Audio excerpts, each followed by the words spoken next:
First of all, open Snapchat, click a snap. Now, go to the third option, click on it. Now, click on photo, third one. Select any of the photos from camera roll and from memories, like this one, and adjust it according to need.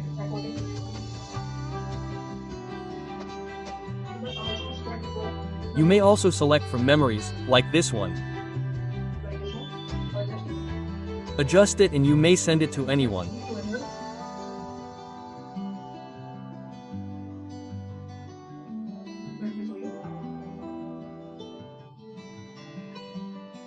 Let me show you, and don't forget to like and subscribe the video.